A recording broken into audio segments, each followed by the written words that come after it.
Hello everyone, welcome to the Green Man channel. Hope you're all doing good and well. In tonight's album review, I'm reviewing another EP. I'm reviewing the EP released today by the Agonist, Days Before the World Wept, on Napalm Records.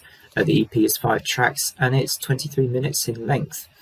And this EP release by the Agonist is super fast, heavy, brutal, really up-tempo stuff. In a way, it kind of makes me think that they were going for the sort of mood that they captured on the song In Vertigo from their album Orphans, and I really like that track. So when I felt that this was where this EP was heading, in this brutal, fast, uncompromising direction, I thought, I'm going to like this, and I wasn't wrong. I was in no way disappointed by this EP. It was really good. I think that the Agonists have a certain kind of style to their music, which I think does distinguish them a bit from other just kind of other forms of really really heavy or technical kind of metal. I like the way that they make use of things like pauses in their music, and their chord progressions are always kind of interesting and cool. And as a guitarist myself, but nowhere near the standard of the guitarist in this band, I would say. As a guitarist myself, just hugely appreciate all of that in the Agonist music. So to go into the tracks on this EP a bit more, as I say, really like the first track on here, Remnants in Time, which kind of exemplifies everything I was just saying about what I like about the Agonist. And Vicky's kind of alternating her kind of harsh and cleaner vocals nicely. Really liked the use of the bass guitar to stand out a bit in this track, and obviously enjoyed the dovetail with the piano introduction and the piano outro at the end as well. Great stuff in that track.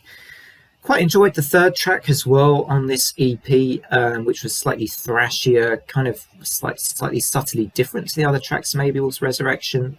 Enjoyed that one a lot. The other track, which I thought was possibly I really liked in the same sort of way I like the opening track, was actually the last track, the title track of the EP, Days Before the World Wept, where I thought this just had, this was pretty much a perfect track from the Agonist, this one. Actually, there was a rhythm which came in at times which made me think of Meshuggah's Bleed a little bit, so I was always going to like that because I love Meshuggah and I love that track, but it was also, not exactly the same as that. It had some variations going on as they took that progression further into the song. I really liked that. And I also really liked the chorus that Vicky sang in this one too. So I would say this is a really, of all the EPs I've heard so far this year, and I haven't heard a lot of EPs, to be honest. I've heard more full-length albums than I've heard EPs.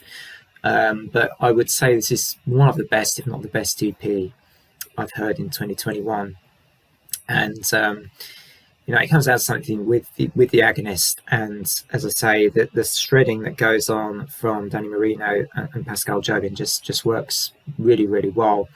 And all the musicianship and talent in this band, I think they could really go places. In fact, I can see why I think that this was an EP, and they obviously had some really exciting material here, and they wanted to make it an EP. I do wonder if we could get a full length of this sort of an Agonist, if you like, because I think it would be really good, and the kind of album that will make those album of the year lists. So would love the Agonist to do that, I think, to do a sort of a full length in this kind of style and with this kind of, I'm trying to think of the right word now, gusto. And I think we could get an amazing full length as well. But anyway, yeah, this EP was great. And as it's an EP, I would give this a really good score, I think, of an 8.5 out of 10. So yeah, not much more to say other than what I've already said on this one. I guess track 2 was maybe the only one I maybe didn't quite vibe with just as much. I just found that was kind of more, felt just a little bit more standard of a track, whereas the others I felt like just had that little bit more dynamics in. But yeah, this was a really strong release in the Agonist. Thank you all for watching. As always, do feel free to like and subscribe if you enjoy this review, or if you like watching other album reviews. I also do lists and coverage of sci-fi, fantasy and horror, if that's your thing as well. Otherwise, take care everybody, have great weekends. Hope to see you next time. Bye for now.